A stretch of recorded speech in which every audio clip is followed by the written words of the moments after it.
إِنَّا نَحْنُ نَزَّلْنَا الذِّكْرَ وَإِنَّا لَهُ لَحَافِظُونَ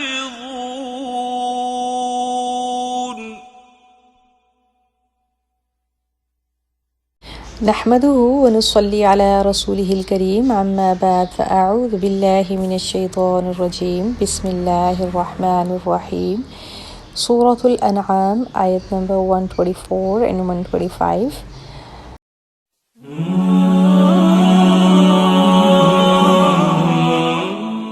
أعوذ بالله من الشيطان الرجيم بسم الله الرحمن الرحيم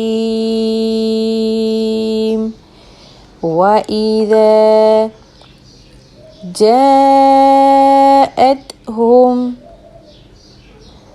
آية قالوا لن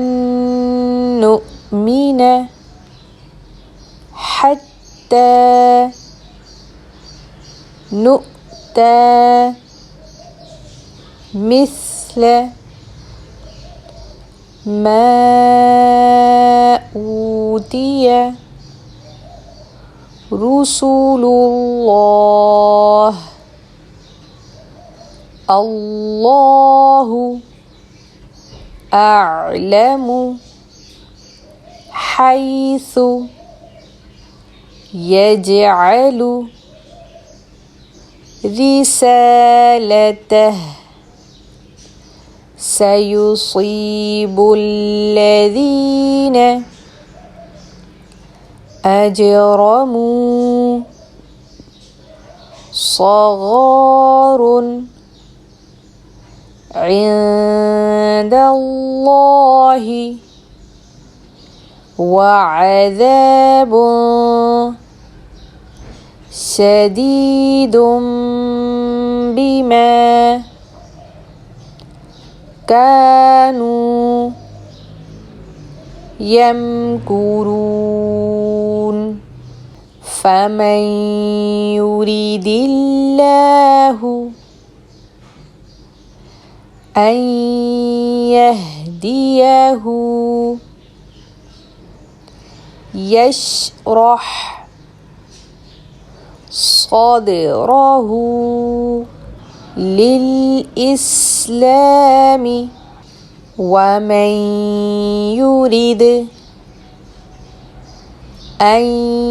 يضله يجعل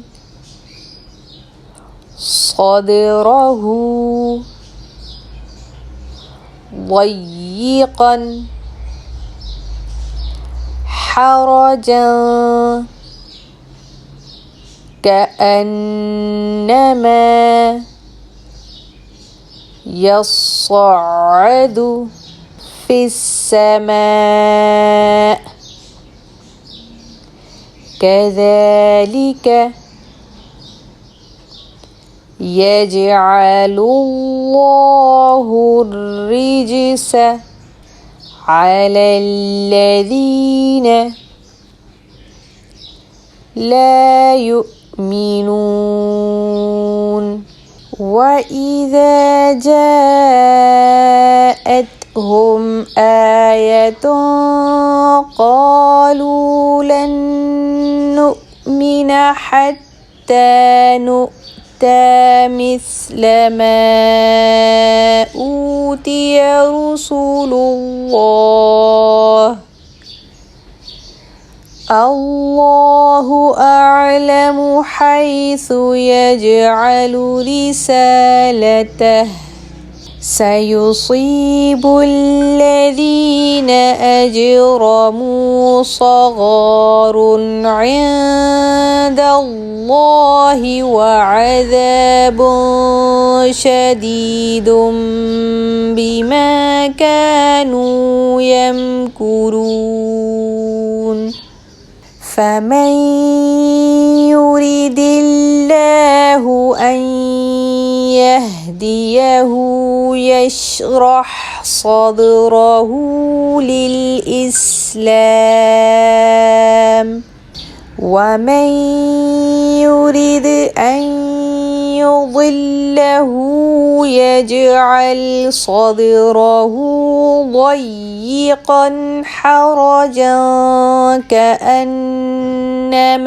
يصعد في السماء كذلك يجعل الله الرجس على الذين لا يؤمنون